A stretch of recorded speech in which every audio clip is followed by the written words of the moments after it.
வணக்கம் மக்களே, வணக்கம் மக்களே, அன்பான உள்ளங்களே, என் இரத்தத்தின் இரத்தமே, என் தமிழ்நாட்டு மக்களே. ஆங்கில மொழி கல்வி இல்லாமல் ஆங்கிலத்தை நன்றாக படிக்க முடியும் என்கிற நம்பிக்கையோடு இந்த ஆங்கிலத்தை உங்களுக்கு நான் சொல்லித்தர விரும்புகின்றேன். இப்போ நம்ம லெசன் 33வது பாடத்துக்கு வந்துட்டோம். இந்த பாடத்தினுடைய பேர் ஃப்யூச்சர் கண்டினியூஸ் டென்ஸ். உங்களுக்கு இங்கிலீஷ் வார்த்தை பிடிக்காதனால அது தூரத்துக்கு போட்டுருவோம். அதுக்கு பதிலாக கொண்டு வகை எதிர்காலம்னு வச்சுக்கிடுவோம். சரியா? ஃப்யூச்சர்னால் எதிர்காலம், கண்டினியூஸ்னால் தொடர்ந்து நடக்கணும், அதாவது கொண்டுங்கிற வார்த்தை வரணும். ஸோ கொண்டு வகை எதிர்காலம்.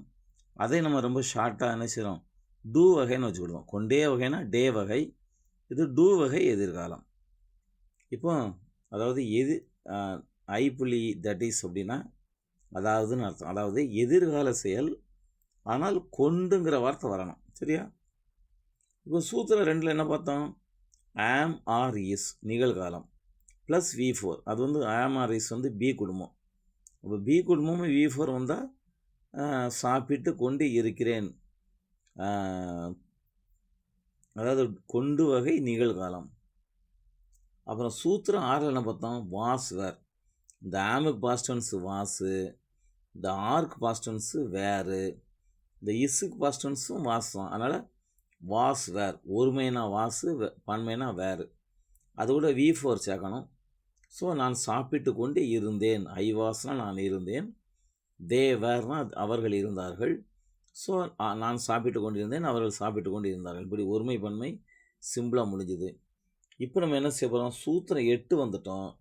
ஷேல் பி, வில் பி, அதோட V4 சேர்க்கணும். சரியா? இந்த பிங்கிறது தான் நமக்கு மெயின் வார்த்தை, பி குடும்பம். அதோட ஷேல் வில் ஏன் வருதுன்னா எதிர்காலங்கிற அர்த்தம். இப்போ தான் பாருங்களேன், ஐ ஷேல் பி ஈட்டிங், நான் சாப்பிட்டு கொண்டு இருப்பேன். அந்த இருப்பேனுங்கிறது வருது ஐ ஷேல் பி. ஈட்னா சாப்பிடு, ஐயஞ்சு வந்தால் கொண்டு, அப்போ சாப்பிட்டு கொண்டு. இல்லையா? நான் சுருக்கம் எழுதியிருக்கேன், நான் சாப்பிட்டு கொண்டு போல டூ வகை இது. அப்புறம் வி ஷேல் பி ஈட்டிங், நாங்கள் சாப்பிட்டு கொண்டு இருப்போம். யூ ஷேல் பி ஈட்டிங், நீ சாப்பிட்டு கொண்டு இருப்பாய். யூ ஷேல் பி ஈட்டிங், நீங்கள் சாப்பிட்டு கொண்டு இருப்பீர்கள். அப்போ இந்த 4க்கு தான் ஷேலு, மற்ற எல்லாத்துக்கு வில் தான் வரும். சரியா? ஹீ, ஷீ, இட்டு, திஸ், தட்டு, தீஸு, தோஸு, அது எல்லாத்துக்கும் வில் தான் வரும். ஹீ வில் பி ஈட்டிங், அவன் சாப்பிட்டு கொண்டு இருப்பான். ஷீ வில் பி ஈட்டிங், அவள் சாப்பிட்டு கொண்டிருப்பாள். இட் ஷேல் பி ஈட்டிங், அது சாப்பிட்டு கொண்டிருக்கும். தேட் வில் பி ஈட்டிங், அது சாப்பிட்டு கொண்டிருக்கும். இற்றும் தேட்டும் ஒரே அர்த்தம்னா எதுக்கு 2 வார்த்தை இருக்குது? அதாவது தேட்டுனா தேட்டு கூட ஒரு வார்த்தை சேர்த்துக்கலாம். That bye will be eating, அந்த பையன் சாப்பிட்டு கொண்டிருப்பான். வெறும் தேட்டு போட்டால் அதுன்னு அர்த்தம். அப்புறம் திஸ்ன்னு போட்டால் இது சாப்பிட்டு கொண்டிருக்கும். திஸ் பாய் வில் பி ஈட்டிங்னா இந்த பையன் சாப்பிட்டு கொண்டிருப்பான். சரி, இப்போ பாருங்கள், நாம் சாப்பிட்டு கொண்டு இருப்போம், நாம் சாப்பிட்டு கொண்டு இருப்போம். இந்த இங்கிலீஷில் நாங்கள் சாப்பிட்டு கொண்டு இருப்போங்கிறதுக்கும் நாம் சாப்பிட்டு கொண்டு இருப்போம் அப்படிங்கிறதுக்கும் வித்தியாசம் இருக்குது இல்லையா? நாங்கள் சாப்பிட்டு கொண்டு இருப்போம்னா வி ஷேல் பி ஈட்டிங். நாம் சாப்பிட்டு கொண்டு இருப்போம்னு என்ன அர்த்தம், நம்ம எல்லாரும் அப்படிங்கிற ஒரு ஸ்பெஷல் அர்த்தம் இருக்குது. பற்றியில தமிழில் தான் இருக்குது, இங்கிலீஷில் கிடையாது. அதுக்காக அது என்ன அப்படின்னா ஆல் ஆஃப் அஸ், நம்மில் எல்லோரும், நம்மில் உள்ள எல்லா, ஆல் எல்லாரும், ஆஃபஸ் நம்முடைய எல்லாரும் அப்படிங்கிற மாதிரி ஒரு குழப்பமான வார்த்தை. But all of us, all of அஸ்னால் நாம் எல்லோரும் அல்லது நாம் சாப்பிட்டு கொண்டு இருப்போம். All of us shall be eating, shall தான் வரும், ஏன்னா நம்மளை எல்லாம் சேர்த்து. இப்போ நம்மில் சிலர், சம் ஆஃப் அஸ், நம்மில் சிலர், சம்னா சிலர் இல்லையா? Some of us will be eating, இங்கே ஷேல் வராது, வில் பி ஈட்டிங். அப்புறம் நம்மில் யாருமே சாப்பிட மாட்டோம் அப்படின்னா நன் ஆஃப் அஸ். நன் அப்படின்னா நல்ல கவனிக்க, அதில் நோ, NO வருதா, நோ இல்லை. அப்புறம் ஒன், ONE, 2 வார்த்தையும் சேர்த்தா தான் none. No one of us, none of us will eat, நாங்கள் யாருமே சாப்பிட மாட்டோம், நாம் யாருமே சாப்பிட மாட்டோம். None of us will eat அல்லது none of us will be eating அப்படிங்கிற அர்த்தத்தில் சிம்பிளாக முடியுது. சரி, இப்போ சொந்தம் எழுதுறது எப்படி ஃபாதர்? சொந்தமாக. இப்போ நம்ம நாளைக்கும் மழை பெய்து கொண்டு இருக்குமா அதாவது இன்றைக்கி வந்து மழை பெஞ்சிக்கிட்டே இருக்குது. அப்போ நம்ம வந்து ஒரு கேள்வி கேட்குறோம், நாளைக்கும் மழை பெய்து கொண்டே இருக்குமா அப்படின்னு ஒரு கேள்வி கேட்கணும். இதை நான் இங்கிலீஷில் கேட்கணும், எப்படி கேட்குறது? அதாவது நாளைக்கும் அப்படின்னா டுமாரோ. மழை பெய்யுது, மழை பெய்யறதுக்கு இங்கிலீஷ் வந்து ரெயின், ரெய்னிங். இதான் V1 V2 V3 V4. கொண்டுனா two வகை. இருக்குமானா எதிர்காலம். அப்போ பாருங்களேன், முதல்ல வந்து நம்ம வந்து வாக்கியம் அமைக்க தெரியணும். நாளைக்கும் மழை பெய்து கொண்டு இருக்கும் அப்படின்னு சொல்ல தெரிஞ்சாதான் நமக்கு வந்து அது வந்து கேள்வி அமைக்க முடியும். அப்போ it will be raining tomorrow also அப்படின்னு சொல்லலாம். It will be raining tomorrow too. அதாவது யூடியூப் ப்ரூட்டஸ் அப்படின்னு கேட்பார்ல, யூடியூப் ப்ரூட்டஸ், நீயுமா ப்ரூட்டஸ் அப்படின்னு கேட்குற மாதிரி டுமாரோ டூ, ஐ டூ நானும், யூ டூ நீயும், ஹீ டூ அவனும் அப்படிங்கிற அர்த்தத்தில் வரும். இப்போ மழை பெய்து கொண்டு இருக்குமாங்கிறதுக்கு ஏன் இட்டு வந்தது அப்படின்னா என்ன அர்த்தம்? அது மழை பெய்து கொண்டு இருக்குமா அப்படிங்கிற அர்த்தம் வருது.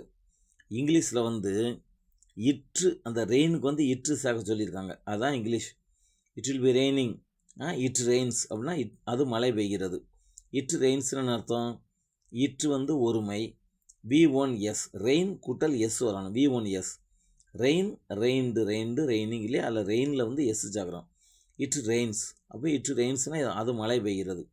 இட் இஸ் ரெய்னிங், அது மழை பெய்து கொண்டு இருக்கிறது. இட் ரெயின்டு, அது மழை பெய்தது. அது மழை பெய்தது இல்லை, மழை பெய்தது. இட் வாஸ் ரெய்னிங், மழை பெய்து கொண்டு இருந்தது. It had raining, it had reigned, மழை பெய்து இருந்தது. நிகழ்காலத்தில் இட் ஹேஸ் ரெயின்டு, மழை பெய்து இருக்கிறது. அப்புறம் இட் ஹேஸ் பீன் ரெய்னிங், மழை பெய்து கொண்டே இருக்கிறது. இட் ஹேட் பீன் ரெய்னிங், மழை பெய்து கொண்டே இருந்தது. எதிர்காலத்தில் இட் வில் ரெயின், மழை பெய்யும். அப்புறம் இட் வில் பி ரெய்னிங், மழை பெய்து கொண்டு இருக்கும். இட் வில் ஹாவ் ரெயின்டு, அது மழை பெய்து இருக்கும், மழை பெய்து இருந்திருக்கும், மழை பெஞ்சு முடிச்சிருக்கும் அந்த அர்த்தம். It will have been raining, அப்போ அங்கே வந்து ஹேஸ் வராது, ஹேவ் தான் வரும். ஏன்னா அதுக்கு முன்னாடி ஒரு வினைச்சொல் வர்றதுனால அந்த ஒருமை வந்து பன்மையாக மாறிடும். It will have been raining, அது மழை பெய்து கொண்டே இருக்கும். சரி, இப்போ நான் அதை கேள்வியாக மாத்திரம் பாருங்களேன். It will be raining tomorrow also, நாளைக்கும் மழை பெய்து கொண்டே இருக்கும். இப்போ கேள்வி என்னது? நம்ம என்ன கேட்க நினச்சோம்? நாளைக்கும் மழை பெய்து கொண்டு இருக்குமான்னு கேட்க ஆசைப்பட்டோம். முதல்ல நாளைக்கும் மழை பெய்து கொண்டு இருக்கும்னு எழுத தெரியணும். அப்போ it will be raining tomorrow also. இப்போ நீங்கள் கேள்வி கேட்க நினச்சணும், இந்த வில்லை தூக்கி முன்னாடி போடணும். வில் இட் பி ரெய்னிங், மேலே உள்ள பாருங்கள், இட் வில் பி ரெய்னிங் இருக்கா, அதில் உள்ள வில் மட்டும் முன்னாடி வருது. Will it be raining tomorrow also, will it be raining tomorrow also, அல்லது will it be raining tomorrow too. அப்படின்னா நாளைக்கு மழை பெய்து கொண்டு இருக்குமா, அங்கே கொஸ்டின் மார்க் போட மறந்துட்டேன், சாரி. அல்லது இப்போ அது கூட நீங்கள் WH வார்த்தை சேர்த்திங்கன்னா சூப்பராக இருக்கும். Why will it be raining tomorrow too, அல்லது டுமாரோ ஆல்சோ.